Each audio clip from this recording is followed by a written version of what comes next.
Let's talk about the 2013 Providence Catholic Celtics football squad and their chances to reach the 7A state final game. It's going to be a tough road for them early on, especially in week 1 when they face off with JCA, and in week 2 they're facing Manuka. So it isn't going to be easy. Their non-conference schedule is just as tough as their Chicago Catholic Blue schedule, which, by the way, has St. Rita, Mount Carmel, Loyola, and the list goes on and on and on that league, and I'm trying to think in my head, okay, who else do they got to face? Brother Rice. So you're talking about, a really tough schedule. This is probably one of the toughest schedules any football team anywhere in our area has to do this season, and I'm going to tell you why I think they can get there. 2 seasons ago, Providence had a lot of injuries. They finished the season 2-7. They had their head down a little bit, but they understood that injuries are part of the game, and they had obviously lacked a little bit of depth that year. But they came back last year and had a vanilla year. They squeezed into the playoffs at 5-4. And I wouldn't say squeezed in because they had plenty of playoff points, because let's face it, the schedule that they had was just, phenomenal. They started the season with 3 wins, kind of went through a lull there, lost 3 in a row. And it kind of looked like, man, which way is this team going to go? And right when they needed to get hot, they did. I was at the game at Wheaton-Warrenville South, their playoff game in a 7-8 contest. I think everybody thought that Wheaton-Warrenville South was just going to mow over Providence. That wasn't the case. Providence coulda, shoulda, woulda won that game had a couple of things gone their way during the game. A couple of key turnovers, failed to, at times failed to get that key first down that they needed. And they could not stop the running attack that Wheaton-Warrenville South put forward. And by the way, there was a lot of teams that couldn't stop that. That's why Wheaton-Warrenville South got to the 7A state final game, because after beating Providence, they went on and skunked Lincoln Way East at Lincoln Way East 7-0. So Wheaton-Warrenville South, certainly not a pushover team. But again, Providence came out of that with a 16-23 loss, and honestly, that game was a lot closer than what it looked like, even as the score looked. I think it's a 1-point game. It was that good. It was a great game.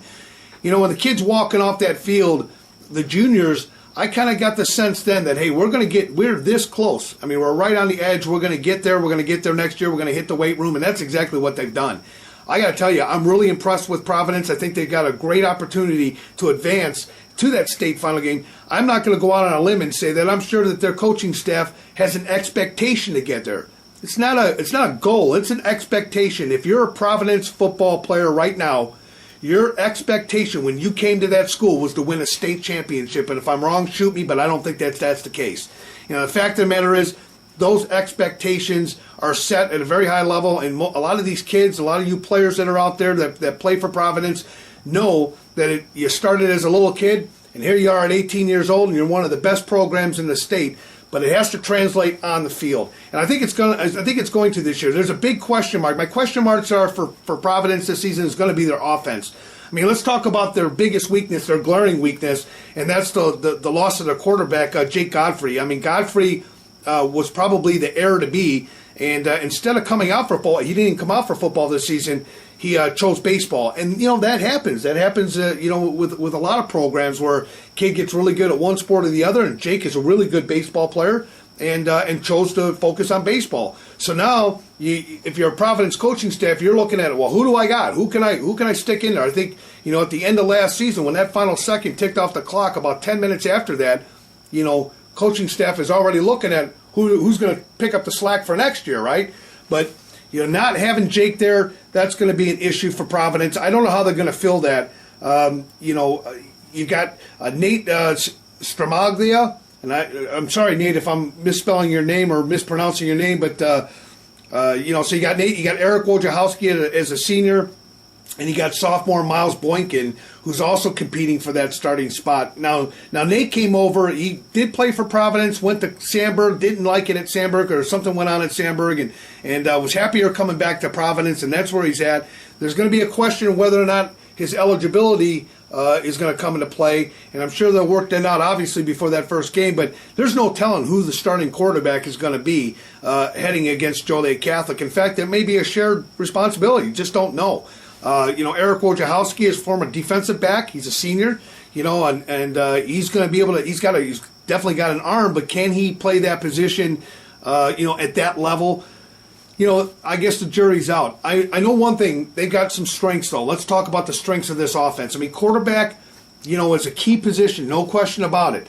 But I don't think, having an all-state quarterback is necessarily the difference between reaching the state finals or not. I think the effort that you get out of a Providence football player at any position is going to be up here, way up here, in comparison to maybe some of the other teams are playing, because that expectation is set so high. So I think that the quarterback situation is going to resolve itself. I think there are going to be mistakes, especially early in the season, but I think they're going to pick up quickly. These kids aren't rookies. They know football, and I'm sure if you're watching this tape right now, you know football.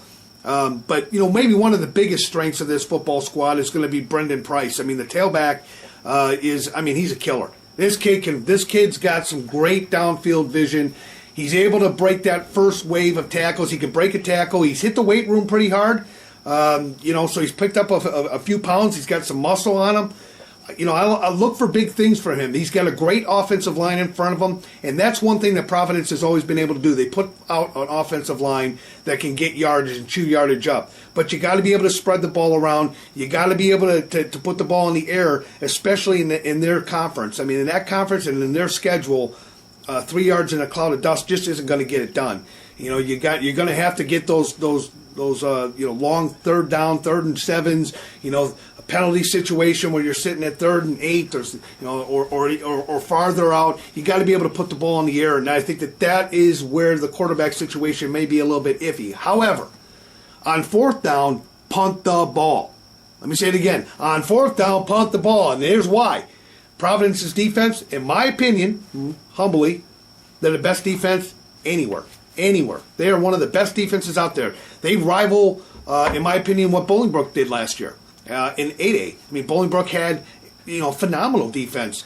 I think Providence they're returning a lot of players. They got a lot of stout. They got a lot of speed. They're aggressive. I think you try to throw against them, they're going to get a lot of picks. Their linebackers, solid, good run stoppers. I just think that offensively, if they're able to get a few scores, if Providence could put up 3 touchdowns a game, I think that they're gonna have a phenomenal season this year. I think if they put up 3 touchdowns a game, you could possibly see them as a 7A state player. I won't say champion, because I don't want to call anybody a champion, especially preseason. But I'm going to tell you that I really do like the chances of the Providence Celtics this year. I think they've got some valuable weapons. And their coaching staff, among the best. Absolutely among the best. I'm a little worried about their schedule. I mean, let's talk about their schedule. I got it pulled up here on my screen. It's a cheat sheet. And, of course, we all got a cheat sheet somewhere, so I'm going to take my eyes off the camera a little bit. But let's talk about their schedule. Joliet Catholic, as we said, in week 1. And I'm not going to tell you. I'll wait and tell you who I think is going to win that football game, but that's going to be a good game. That's going to be the game of the year, week 1. And, and just like, this area, this is a great football area to watch. If you're a high school football fan, that's going to be a great football game. And I like Providence's chances in that game, especially seeing that, JCA, I think, defensively is going to have some issues still. I'm sure they worked on that, and we'll talk about that. But I like Providence's chances. Manuka comes. They got Manuka at home again. So these are back-to-back, and I think they're showing off their new turf football field. That's the other great thing about Providence football this year. Can't leave out the new turf football field because, again, weather is taken out of the mix. I mean, this is going to be a faster field. I think it's going to benefit Providence. It's going to be a good thing. You got St. Lawrence they'll play St. Lawrence for on September 7th, September 15th, Loyola. And Loyola, although they lost the 8A state championship to Bolingbrook last year, they're not a pushover. This is going to be really a tough team to beat for Providence. And although I like their chances in every game that they're in this season, Providence really struggled against Loyola last year, 32-6, a loss. And so I'd like to see, and that was at home. So I'd like to see, that might be a good gauge to find out how really good this team could be. Then they got Chicago St. Rita at home. They got Brother Rice away. Lake Forest at home. St. Ignatius College Prep away. And then Mount Carmel at home. And, incidentally, last year, to get that 6th win to cement their playoff spot, they beat Mount Carmel 24-18. And I think that shocked some people. So they brought a lot of momentum into the playoffs last year. I think that momentum's going to carry over into this year. What do I think their record is going to be at the end of the year? I think you're looking at a team that's going to finish the season. Now remember, they're in a very tough conference, so I'm going to go 7-2 this year for Providence. But that 7-2 mark is like a weighted grade. It's a weighted grade because 7-2 in some of the other conferences. I think this is a very good football team, and I think they got a shot at the state title.